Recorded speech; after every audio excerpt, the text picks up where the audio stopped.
Boa noite a todas e todos. Vou colocar aqui meu fone de ouvido. Vocês estão bem?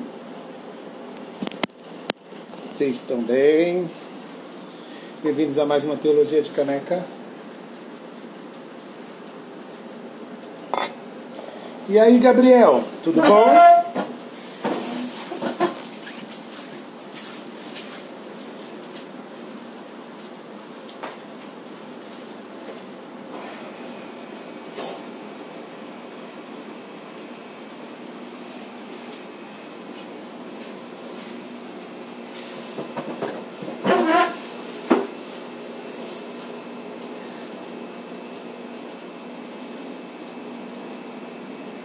Tudo bom, Gabriel?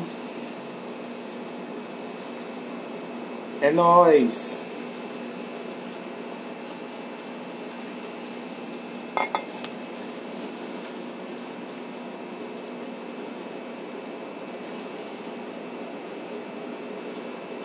Vocês estão bem? E aí, Davis? Tudo jóia? Kim, você tá bem, Kim? A gente já tá ao vivo também no Face e no YouTube. Márcio, boa noite.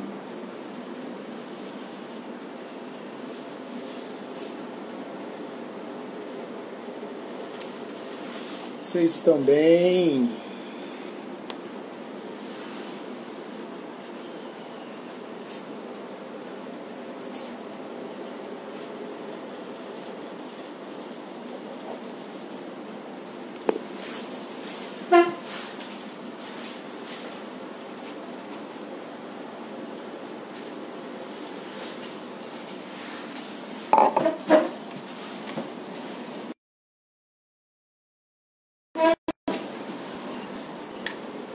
Tudo bem? Paulo, boa noite, galera. Vou começar aí mais um bate-papo, uma conversa. Vocês estão ouvindo?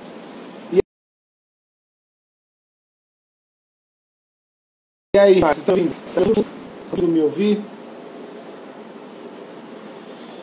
Quero iniciar a Teologia de Caneca hoje, lembrando que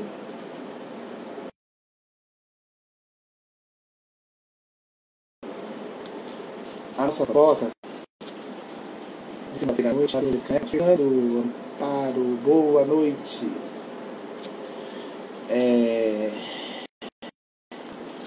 Não é ditar norma, nem doutrina, muito pelo contrário, é mais a gente parar para refletir uma teologia a partir do chão da vida. É uma perspectiva nesse sentido. Só que vocês não me responderam se vocês estão me ouvindo ou não. Não falar, acho que eu não vou continuar falando. Para esse povo de Deus. Tá me ouvindo, Saulinho? Rodrigo Pereira, tá me ouvindo? Então, acredito que sim, né? Já que ninguém me respondeu. Sim, ok, então tá bom. Então tá bom. No sentido da gente pensar uma teologia a partir do chão da vida. O Márcio Retameiro deve saber qual é o autor que fala muito isso sobre o chão da vida. E aí, Silas, você tá bem? Tudo jóia?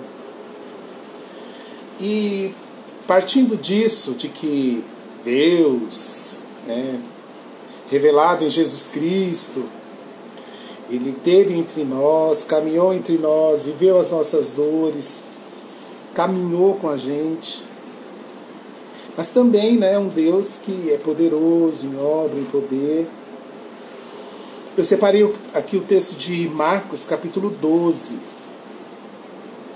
Aquele texto bem famoso, dos cristãos e das pessoas conhecem, que Jesus é confrontado pelos fariseus, pelos mestres, pelos políticos da época, dizendo se deveria pagar impostos, né? Os cristãos deveriam pagar impostos. E o texto diz assim: mais tarde enviaram a Jesus alguns dos fariseus e herodianos para o apanharem alguma coisa que ele dissesse. Está em Marcos capítulo 12, verso 13 em diante. Estes se aproximaram dele e disseram: mestre, sabemos que és íntegro e que não te deixas influenciar por ninguém, porque não te prendes à aparência dos homens, mas ensinas o caminho de Deus conforme a verdade. Fala aí, Jesus, é certo pagar impostos a César ou não? Devemos pagar ou não? Mas Jesus, percebendo a hipocrisia deles, perguntou: por que vocês estão me pondo à prova?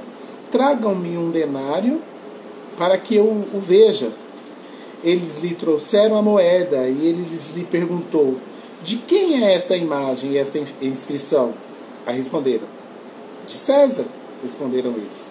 Então Jesus lhes disse: deem a César o que é de César e a Deus o que é de Deus. E ficaram admirados com ele. A proposta da teologia de Caneca hoje é a gente refletir um pouco sobre aquele estigma de que cristão não deve se envolver em política. O que você pensa? Paula Ferreira, paz, boa noite. Vitório, como você tá? Sua mãe, Vânia, como tá? O que vocês acham? Silas, você acha que cristianismo, cristão, crente, política dá certo? Eu não sei se você sabe, mas esse ano a gente possivelmente vai ter a nossa eleição, né? Tem muita gente aí tentando. E tem uma reportagem dizendo o seguinte sobre política e religião: igrejas e terreiros terão candidatos nas eleições de 2020. Uma reportagem lá de Vitória, mas que serve para nosso debate aqui hoje. Pastores, médios, babalorixás, pais de santos, sacerdotes estão entre os cotados para disputar vagas em prefeituras e câmaras da região metropolitana lá de Vitória e aqui em São Paulo também, eu sei disso. Para alguns especialistas, o uso da religião como plataforma política é perigoso. Qual a relação teria? A gente vê que Jesus não se furtou, né? A responder: dai a César o que é de César. A gente tem visto também a criação de várias bancadas e plataformas, né? Me parece que essa semana vai ser lançada a bancada dos terreiros. Um amigo nosso também, o pastor Ariovaldo, com a pastora Eliade, lançou agora nesse final de semana uma frente parlamentar também dos cristãos, tem a frente parlamentar das feministas. Por que será? Qual é a necessidade disso? Eu sou de uma época em que se pregava muito evangelho e se pregava evangelho, porque pobre vocês sempre vão ter entre vocês. Mas a gente sabe que a partir de 1988, né, com a dita Constituição Cidadã, os evangélicos, principalmente os pentecostais, entraram muito para a política. E eu quero convidar agora o meu amigo Márcio Retameiro para nos tentar refletir nesse momento de partilha que a gente vai ter agora sobre esse estigma de que evangelização não deve se envolver com política. O que você pensa? Está travando?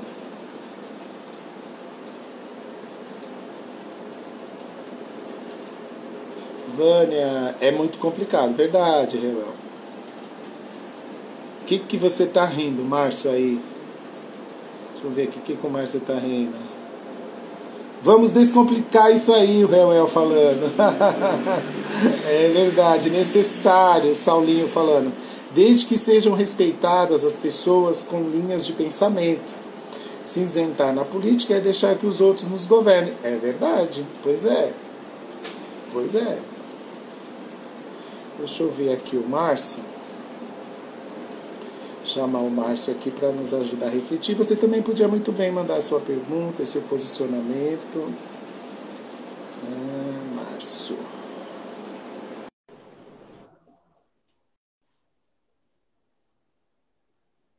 que você pensa a respeito disso? E aí, Márcio? Você E tá bem, aí, cara? Tudo boa na paz de tarde. Deus? Boa Tudo, tarde, graças a boa Deus. noite. Vocês estão me O que ouvindo você me bem? diz aí? Eu tô ouvindo legal. Tô ouvindo bem. E o povo da live? Eu acredito que. Porque às vezes, eu não sei se as nossas internets elas estão ficando estranhas, né?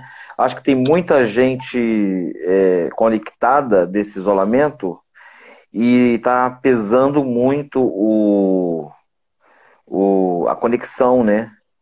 E às vezes está travando. Pra você, tá Ó, travando, Márcio?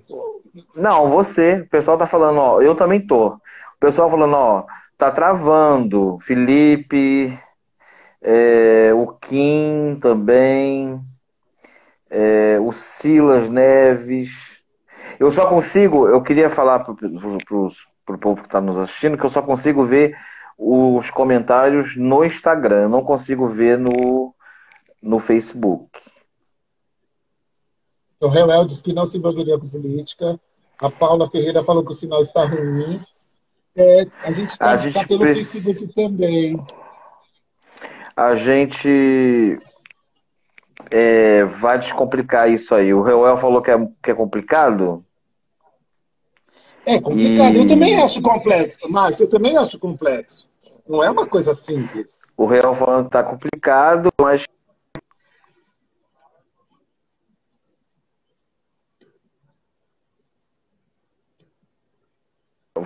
a gente precisa, talvez a gente precise de uma segunda parte nesse assunto, que é um assunto apaixonante, né? É um assunto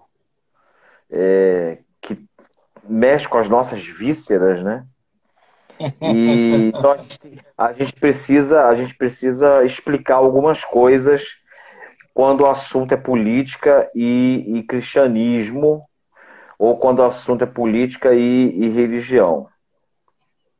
O, o Everton disse: a internet do Márcio é que está travando. Eu vou sair e entrar, tá bom, Átila? Olha, para mim aqui tá normal, Márcio. Se você for Tá? chamado para ser pastor, por que você quer ser político? Mas Quem tá falando então, isso? peraí, Márcio. O Kim, ele é daqueles, né, que provoca. Espera só um pouquinho, Márcio. Por exemplo, esse texto de Jesus aqui que a gente leu em Marcos 12, é proposital que eu li isso daqui, porque o que a gente pensa aqui, né, num fazer teológico ocidental, é de que a política e a religião, inclusive na época de Jesus, era separada. Uhum. Então, a gente precisa. Esse texto é muito mal interpretado, não é? Assim como muitos outros textos da Bíblia são mal interpretados, né? E esse texto geralmente é usado pelos teóricos da ciência política que vão advogar a separação total e restrita entre igreja e Estado. E aí eu quero começar a live para dizer o seguinte: é verdade, igreja, instituição igreja e Estado devem andar completamente separados. A igreja não Você pode diz, dom... a igreja não pode dominar o Estado, porque aí seria uma teocracia, e o Estado não pode dominar a igreja, porque a igreja não pode estar sujeita aos poderes deste mundo. Contudo, todavia, entretanto, existe sim uma simbiose profunda entre cristianismo e política. E quem fala isso não sou eu, não. Quem fala isso é a Bíblia Sagrada. E a gente precisa de usar alguns textos aqui para a gente perceber que desde a época do Senhor Jesus, desde o ministério de Cristo até a igreja primitiva, com o ministério de Paulo, política e cristianismo se intrincam. Política, porque não tem como ser diferente, porque a igreja é uma instituição divina, correto? A igreja é uma instituição divina e humana. A igreja, ela tem a sua dimensão. O Lutero fala das duas espadas presentes na igreja. A espada do mundo e a espada espiritual. E Lutero vai dizer, o Lutero e João Calvino vai dizer, a igreja, ela não pode ser estatal. Mas a igreja é a consciência do Estado. O papel... Márcio. Oi. Sim, não, desculpa, continua. O papel profético da igreja é dizer ao Estado, proclamar ao Estado aquilo que o Estado não está fazendo de acordo com os princípios do reino de Deus. Quando Jesus fala reino de Deus, theototu, é não só algo que está para além, ou que está aquém, ou que está acima. Reino de Deus, esse conceito bíblico de reino de Deus, é algo que começa no aqui e no agora. É algo que Jesus veio instalar no aqui e no agora. E envolve toda questão humana. Saúde, educação, shalom.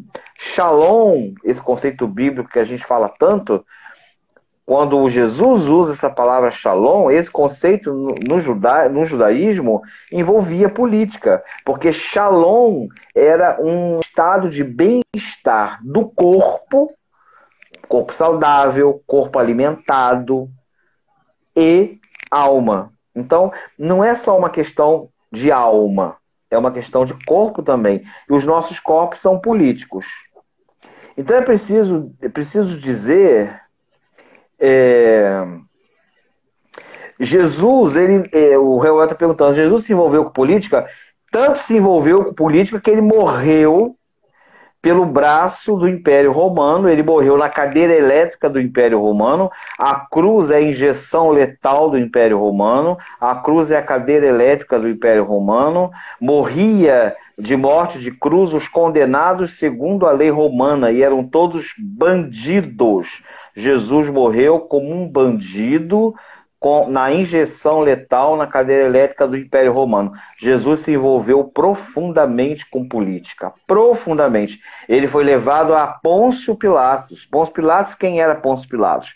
Pôncio Pilatos era o governador da Judéia. Ele era o braço, era um governador biônico, ele era o braço do Império Romano em Jerusalém. Embora ele não morasse em Jerusalém, ele morasse em Cesareia de Filipe, mas na Páscoa, nas grandes festas judaicas, o governador ia para Jerusalém. E em Jerusalém, Jesus foi levado maniatado, foi levado algemado à presença de Pôncio Pilatos. E Pôncio Pilatos vai arguir democraticamente ao povo: o que vocês querem? O que vocês querem que eu faça? E o povo grita: crucifica-o, crucifica-o. E ele tem aquele gesto, né, de lavar as mãos, né? Eu não tenho parte no sangue deste homem.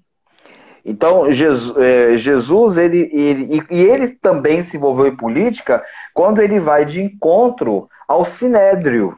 O Sinédrio era um corpo político. O Sinédrio não era apenas um corpo religioso.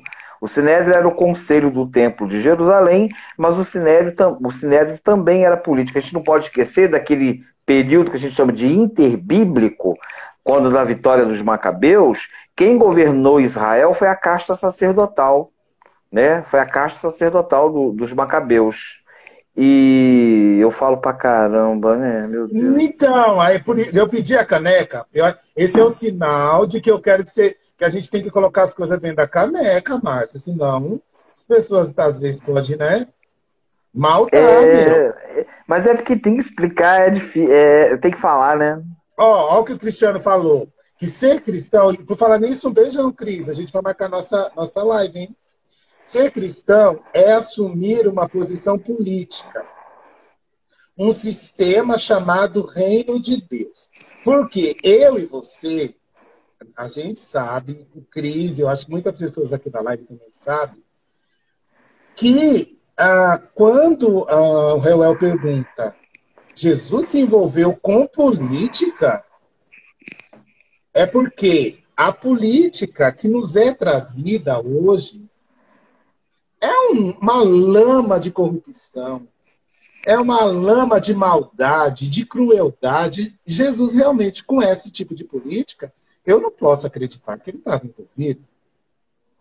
Eu acho que poderia aí a gente tentar conceituar o que é política na época de Jesus, se é que existia, né, essa divisão, que para mim não tinha. Existia? E o que é a política hoje? Porque, entendeu? Aonde eu gostaria que você colocasse dentro da caneca? Ok. Na época de... Não existe desde a construção de impérios, desde que o homem resolveu morar em comunidade, não existe sociedade apolítica, ou seja, sociedade sem política. Jesus, eu vou citar de novo o autor, que eu já citei várias vezes nas nossas lives, o J.P. Mayer. O J.P. Mayer, que vai escrever vários volumes e vai dar o nome aos seus livros de Jesus, um judeu marginal. Jesus, ele nasce... Como é que Jesus nasce? Vocês lembram? A vida de Jesus está permeada por política desde o seu nascimento. Jesus nasce em Jerusalém? Não. Jesus nasce em Cafarnaum? Jesus nasce em Cesareia de Filipe? Jesus nasce em Roma? Jesus nasce no Egito? Jesus nasce aonde? Em Belém da Judéia. O que os pais de Jesus foram fazer lá? Lembra do Evangelho do Natal? Os pais de Jesus foram se recensear. Foram passar por um recenseamento político e econômico. E no meio da viagem nasce Jesus. Desde o nascimento, Jesus está marcado pela política. Quando Maria deu luz ao Filho de Deus, Maria e José estavam indo à cidade de Davi, em Belém, porque eles eram da família de Davi, para se recensear. Foragidos foi depois, Saulo, que também foi uma perseguição política do rei Herodes. E aí Jesus nasce. Jesus nasceu por conta de um recenseamento político, no meio, nesse contexto, e aí Herodes mata as crianças. E Jesus e José e Maria têm que fazer o quê? Fugir. Fugir para o Egito. Fugir para a África, onde Jesus foi criado, na África, no Egito. Por que Jesus fugiu com seus pais ainda bebê? Porque Jesus e seus pais foram exilados. Por quê? Temendo quem? Temendo o braço político, Herodes. Então, Jesus nasce num ambiente profundamente político. Ele nasce no Império Romano, um Império Romano que dominava a Palestina, com mão de ferro, que exigia pesados tributos à sociedade de Israel daquela época, e que governava Israel bionicamente nas mãos de um governador, no caso na Judéia, que era Pôncio Pilatos. O Evangelho de Lucas, logo no início do Evangelho de Lucas, ele vai situar Jesus no mundo político de sua época. Deixa eu achar aqui. Quando fala de João Batista, Lucas vai dizer: nos dias de Herodes, política. Aí, quando chega na altura do nascimento de Jesus, Lucas vai dizer no capítulo 2: naqueles dias foi publicado um decreto de César Augusto. Quem é César Augusto?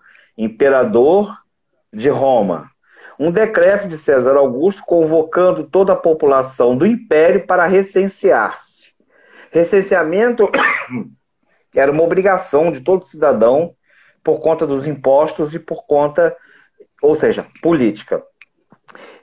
O primeiro recenseamento, foi feito quando Quirino era governador da Síria. Olha como Lucas vai traçando o mapa político do nascimento de Jesus. César Augusto, imperador de Roma, Quirino, governador da Síria, e todos foram se alistar. E a família de Jesus também foi se alistar em Belém, porque eram da casa de Davi. Existe uma diferença, gente, quando a gente fala de política como ciência e política como estrutura. Nenhum homem, nenhuma mulher nasce nessa vida fora de uma estrutura política. Jesus não é diferente. Jesus nasceu dentro de uma estrutura política imperial, opressora, perversa e pervertida. Agora, quando a gente fala da política de hoje, a gente não está falando aqui de política partidária, de PSDB, de PT, de PSOL, de PSL, de Novo. Nós vamos até falar disso. Mas política, quando a gente quer falar, como a gente quer falar nessa live, são as estruturas sob as quais todo homem e toda mulher nasce na face da terra. Ô, Márcio, é muito bom isso. O fato de que não é política partidária, né? Quando a gente diz que a igreja ela tem o poder-dever de se envolver com a política, de se posicionar, né? De assumir uma posição política. Isso é muito bom. Acontece que a gente não tem como fugir dos partidos, né? Não, no sistema brasileiro não. Mas é bom dizer aquilo que Frei Beto e que os teólogos da libertação já falavam, né? E é bom a gente situar que Jesus ele foi um preso político. E Jesus enfrentou as estruturas políticas quando ele começou a falar contra o templo de Jerusalém. Jesus foi um preso político, Jesus foi torturado e Jesus morreu sob o braço político do Império Romano, mancomunado, casado com a religião do seu tempo, que era o judaísmo. Agora, infelizmente, nós no Brasil, todos nós somos sujeitos políticos, somos cidadãos. O que faz uma pessoa um cidadão? É ela exercer o seu direito na cidade, ela exercer seus direitos numa democracia. E um desses direitos é votar. E é um desses direitos candidatar-se. E no sistema brasileiro, infelizmente, nós precisamos dos partidos políticos. Ninguém aqui no Brasil pode ser independente de partido, não é? O nosso presidente, por exemplo, ele está sem partido, mas ele não poderia ter chegado lá sem um partido, entendeu? Para ser candidato é preciso se afiliar a algum partido. Tem um irmão lá de Manaus, ele está dizendo: Jesus foi apartidário. Não era reconhecido pelos grupos políticos e religiosos do seu tempo. Porque é importante dizer isso sim, que havia grupos políticos que eram religiosos também no tempo de Jesus. Os fariseus, os escribas, os zelotes, os herodianos, que você acabou de ler em Marcos capítulo 12, os herodianos eram o partido de Herodes, que era o rei.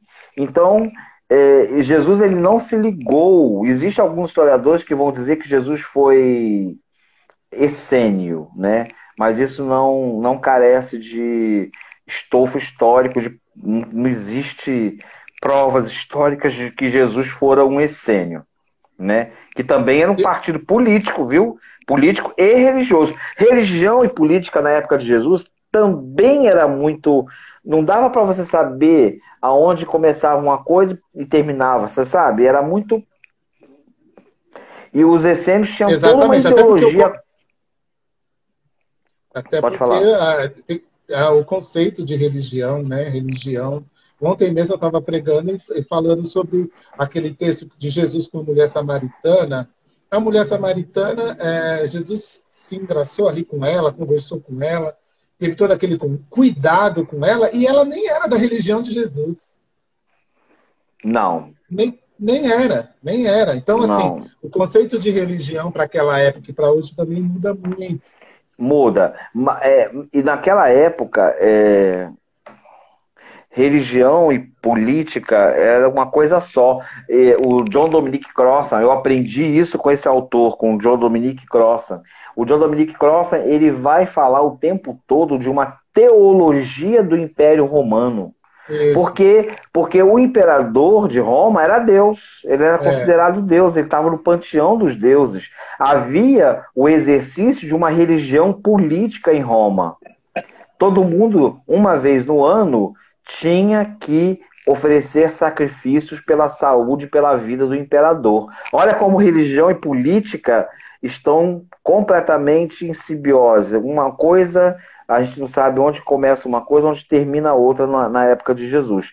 E os cristãos, por fazerem opção por Jesus Cristo, politicamente falando, os cristãos, eles enfrentavam as estruturas do Império Romano.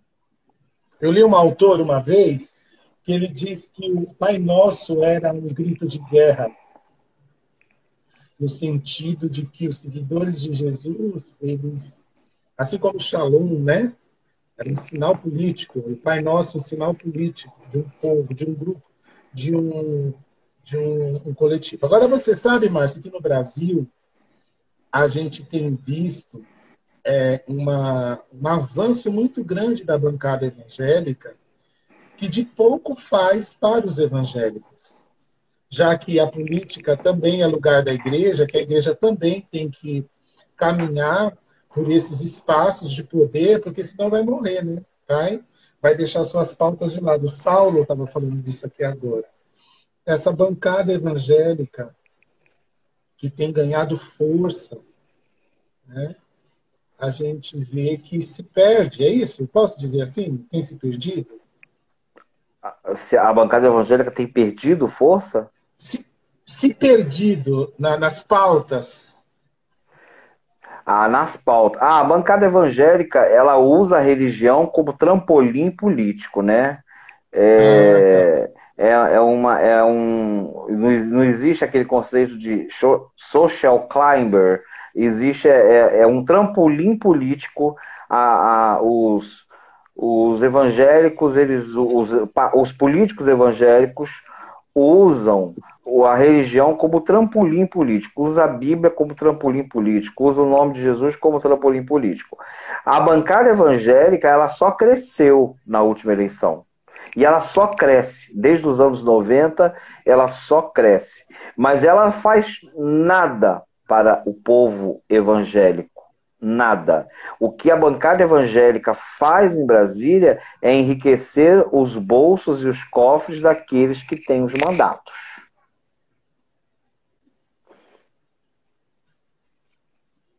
A bancada evangélica,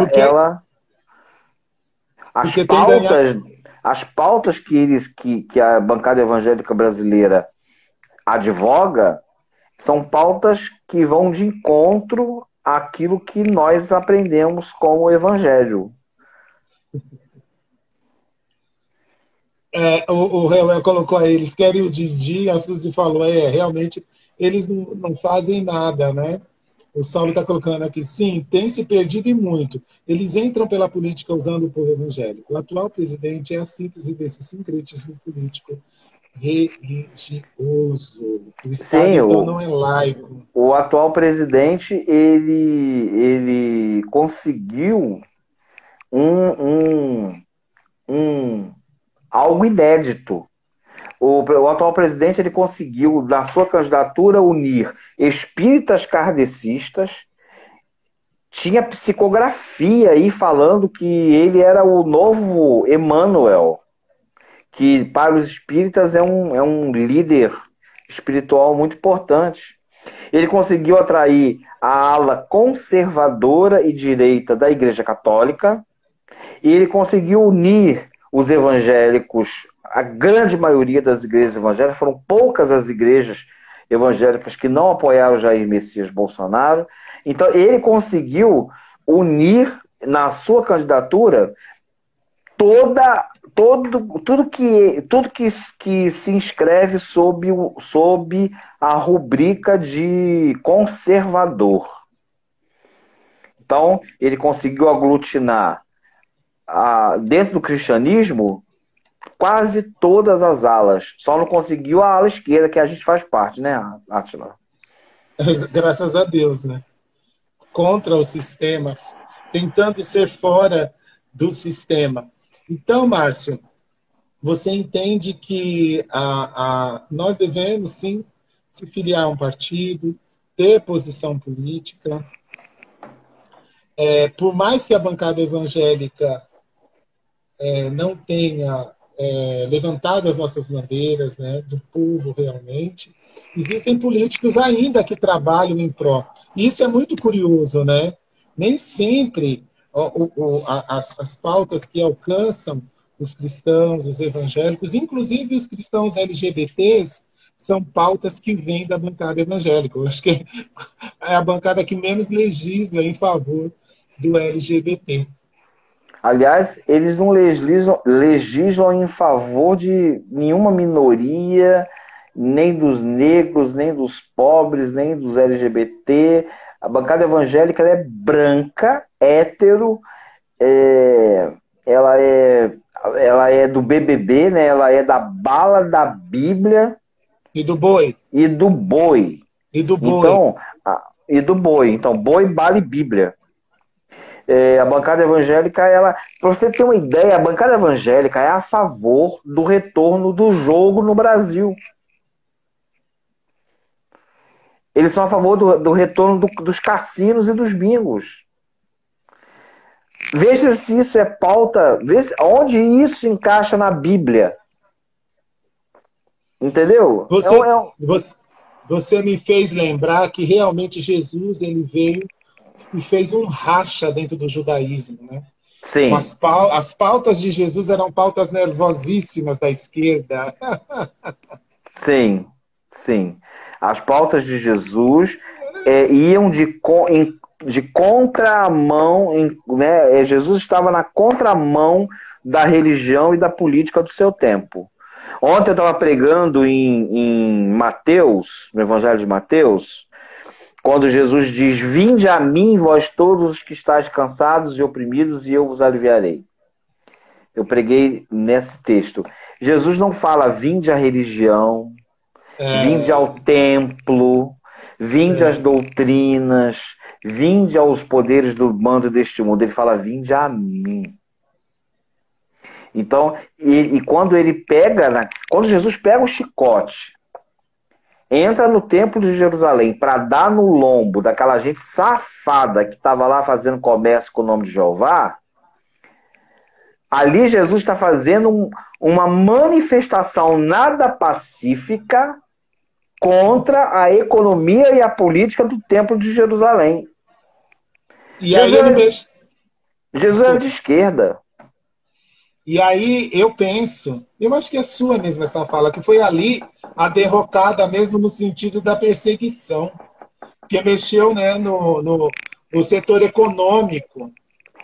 Foi. E aí a perseguição se arrojou contra Jesus. Sim.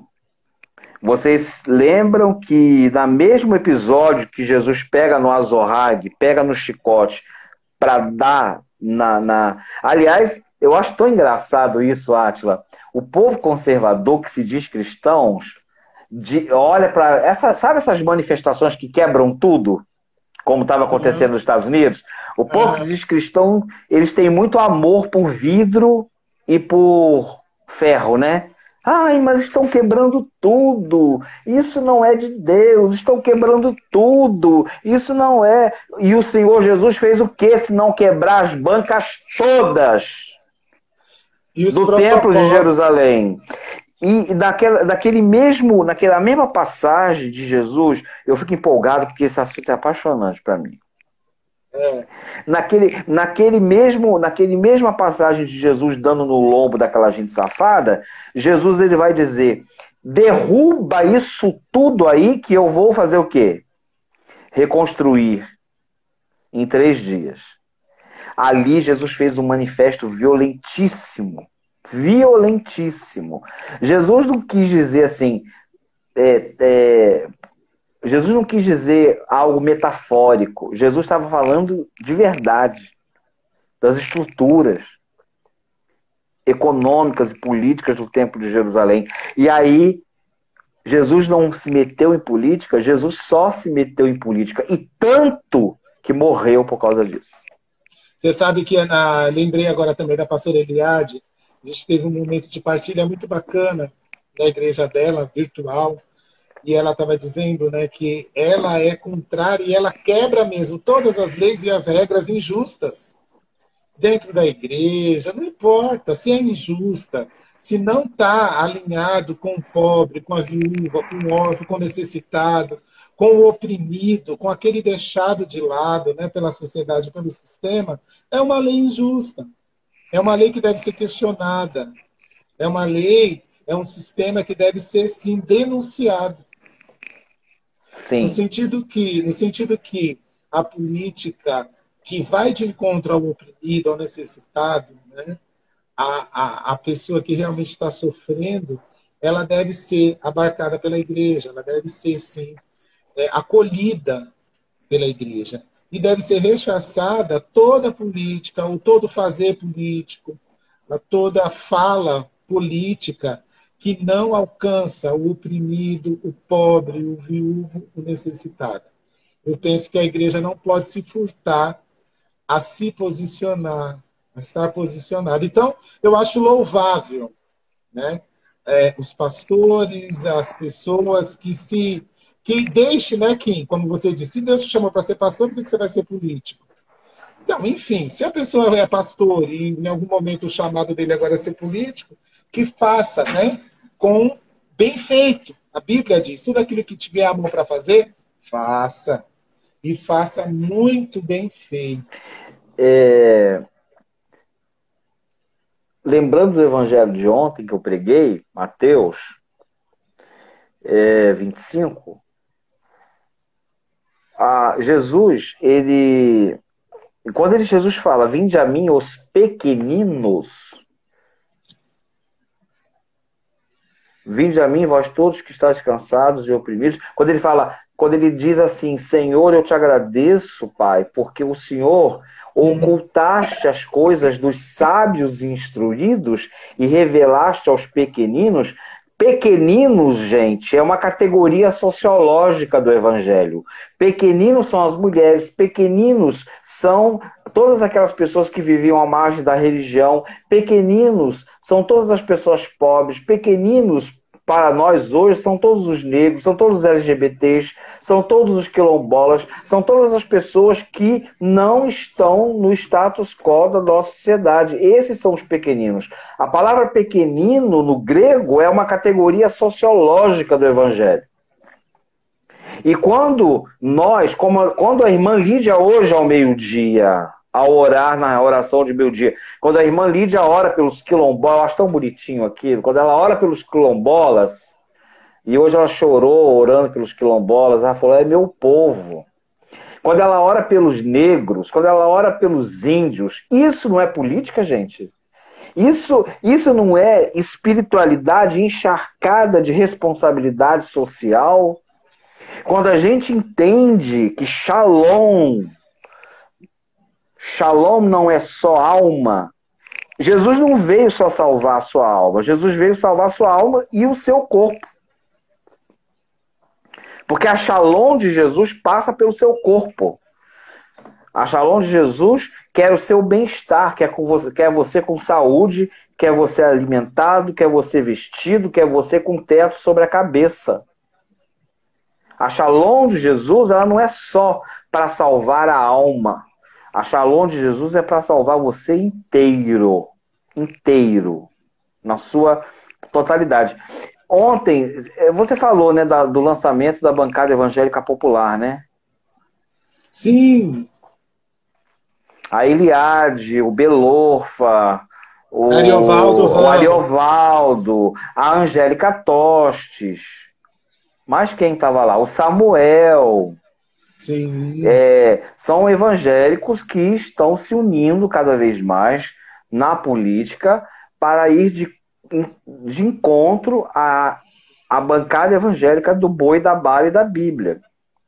E ontem também a gente ficou sabendo que a reverenda Alexa Salvador, da minha igreja, vai ser candidata a vice-prefeita pelo PSOL. Nos pegou a todos de surpresa. Eu não sabia também que a Alexa ia ser candidata. Eu estava esperando que a Alexa viesse como candidata vereadora. Mas aí ela agora está pré-candidata à candidatura pela vice-prefeitura. E nós temos o Saulinho está aí na nossa live. Nós temos para a candidatura à vereança o Marcos Paixão, que é o marido do Saulo. Sim. O Marcos Paixão, que está sempre nas nossas lives, está sempre nos nossos cultos.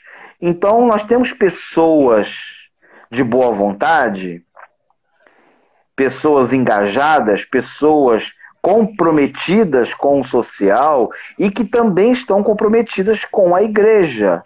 Se a gente deixar que só o lado de lá tenha vez e voz na política, é aquilo que o Saulo falou no início da nossa live. Nós vamos deixar que eles nos governem. E isso é péssimo, não é? Eu gostei da fala aqui acho que é do Amigos do Evangelho, que ele fala, Jesus era de esquerda. Isso, ele é lá de Manaus. Aí ele fala, precisamos nos tornar cristãos e cristãs subversivos. Né? Tem que ter denúncia do que está errado. Né? Questionar, sim, por que continua aí, a maior população que mais morre são os negros e negras periféricos, que têm morrido de Covid-19. Por que o racismo estrutural tomou de conta, como diz minha mãe, das igrejas cristãs? Você não vê pastores negros, né? Da quantidade que o IBGE diz, quase 60% da população negra do Brasil é negra, e também quase 80% do Brasil é católico, ou se diz, ou se nomeia católico, cristão, né? Cristão, na verdade. Onde estão esses negros? Que política é essa que segrega, né? Parece uma política de extermínio, no sentido que os jovens que mais morrem são os negros periféricos, as mulheres que mais morrem de aborto, né, por aborto ilegal, são as mulheres negras. E aonde que está a visibilidade de tudo isso, da transexual, do que mais gays, né, que morrem por homofobia? A gente tem aí o caso do Mateus, sumiu, já vai para mais de 12, 13 dias, e a polícia está naquela tentativa, mas a gente sabe que é difícil para eles, né? O sistema é todo feito para atender o branco, hétero, né? E politizado, no sentido que talvez vidas negras importem e vidas LGBTQIA+, também importam. Então a gente precisa estar posicionado politicamente, senão, sob pena da gente não conseguir mudar nada. E um evangelho que não traz mudança, né, que não denuncia pecados sociais, é um evangelho que precisa ser questionado, precisa ser denunciado. Muito. Eu queria dizer, o Reuel, ele, antes de comentar a questão do Covid, que eu também li a mesma matéria que você leu, com certeza. na Folha de São Paulo, que eu vou falar sobre ela, mas eu queria falar para o Reuel o seguinte: o Reuel diz assim: grande parte de pastores que se envolveram na política se perdeu. Eu quero dizer ao meu irmão Reuel que eles já eram perdidos. Que eles já eram perdidos como pastores, que eles já eram safados lá desde sempre. Eles não se perderam na política, não, meu irmão. Eles se deixaram corromper porque já eram corrompidos. Jesus Cristo diz que antes que o pecado tome ação, o pecado toma o coração. Foi no coração. Quando eles acolheram o pecado da corrupção no coração deles, é que só depois eles foram corrompidos de fato. Então, eles não se perderam, não, irmão. Eles já eram perdidos. A questão do Covid, o Átila,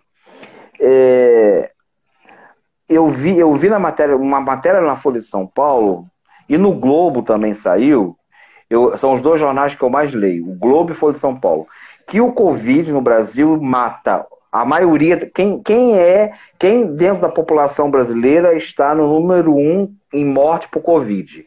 Homem que é preto, que é pobre. Primeiro lugar de morte de Covid. Homem preto, pobre. Então, quando eles fazem aquele mapeamento, esse recorte da etnia e esse recorte racial e esse recorte econômico vem junto. E um evangelho que a gente pega... Geográfico também, né? Geográfico também. O evangelho que a gente prega foi como você falou, o evangelho que não fala, que não denuncia, que não confessa pecados sociais, privilégios, que não denuncia as estruturas de poder, a gente precisa questionar esse evangelho. Porque existe uma falsa mentalidade, uma falsa pregação e um falso entendimento de que Jesus só veio salvar a alma da gente. Isso não é verdade. Jesus veio nos salvar e instaurar o reino no aqui e agora. Hoje eu coloquei no Facebook um trecho de um texto, capítulo 7 do meu profeta preferido, o profeta Amós. O profeta Amós, é conhecido até mesmo na teologia conservadora como o profeta da justiça social. Uhum. Então, Israel amava os profetas, Israel amava os seus profetas desde que eles estivessem mortos. Exatamente. Como Jesus Cristo denunciou, não é? Vocês enfeitam os túmulos dos profetas. Porque os profetas do Senhor Jesus, você tem a Bíblia na sua casa, você pode pegar desde Isaías até Malaquias, você vai ver que todos os profetas denunciaram as estruturas injustas da sociedade da sua época. E no caso de Amós e de Isaías, denunciavam também a religião corrompida de sua época. Isaías abre o seu livro falando contra o templo e falando contra o culto. Isaías capítulo 1. Amós o tempo todo vai bater de frente com o rei de Israel, Jeroboão, e contra Amazias, que era o sacerdote do rei, e contra o templo do norte de Israel. Então, talvez na próxima live a gente faça uma exegese de uns textos do Novo Testamento sobre política. Mas olha que a coisa vai desde o Antigo Testamento, desde os profetas de Israel. A libertação do povo do Egito não foi política, gente? O povo hebreu eles estavam o quê? Passeando lá no Egito? Eles estavam de boa lá num resort à beira do Rio Nilo? O povo de Israel era o quê do Egito? Eles eram... Mas é aquilo que você... escravos, não é isso? Escravos. Eu acho que não querendo cortar seu raciocínio, mas já cortando, porque a gente tem o tempo, né? Ficou claro hoje na nossa aula sobre estigmas que a igreja precisa sim se envolver com política. Mas uma política honesta, no sentido de transparência, no sentido de comprometimento com as causas sociais. É difícil, gente, é complicado, é complexo, mas a gente não pode se fechar os olhos para isso, né? A gente tem que estar posicionado. Pode falar, Márcio. Um amigo meu lá do Rio estava mandando um oi para mim. Oi, Renato. Um amigo Tatão. O povo de Israel estava no Egito sendo escravo, correto? Sim. Moisés foi levantado desde o seu nascimento e ele foi criado como o quê? Um príncipe, não é? Exatamente. Que é um cargo político. E tendo a educação de um príncipe, ele teve acesso à educação. Deus já estava preparando Moisés não apenas como um líder espiritual, mas como um líder político, como um libertador, que traria ao povo de Deus no Egito a libertação, assim como aconteceu com os escravos. Então, desde o Êxodo, nós temos política na Bíblia o tempo inteiro, passando pelos profetas de Israel. Então nós precisamos abrir os nossos olhos. E o nosso papel como docentes da palavra de Deus, que é o seu caso e o meu, como ministros do Evangelho pela graça, nós precisamos instruir as nossas igrejas em relação a isso. A não só ensinar com a Bíblia em punho as questões das verdades eternas da graça de Deus, mas como a graça de Deus perpassa nas estruturas do mundo.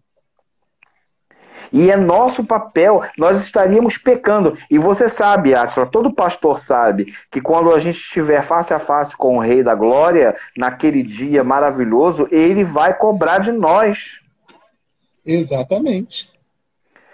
Então, nós temos um papel didático, né, com a Bíblia também. Nós temos um compromisso. E lembre-se sempre do princípio calvinista. A igreja como consciência do Estado. A igreja como um farol, como aquela que denuncia, um farol que ilumina. E por isso enxerga as mazelas. E por isso enxerga as injustiças. E por isso enxerga as estruturas de opressão. A igreja que é denunciadora, assim como os profetas de Deus no Antigo Testamento foram denunciadores das mazelas e de tudo aquilo que não promove o bem-estar do ser humano. Márcio, é verdade. Infelizmente, nosso tempo está acabando. Quero te agradecer. Nós podemos fazer a segunda parte. Na próxima segunda-feira a gente continua. Eu quero dizer para vocês que amanhã nós temos a oração ao meio-dia. Hoje à noite nós temos a oração pelo WhatsApp, temos a oração da 1h da manhã. Márcio tem também atividades, né, na ICM. É só entrar lá na Igreja ICM que você vai acompanhar pelas redes sociais.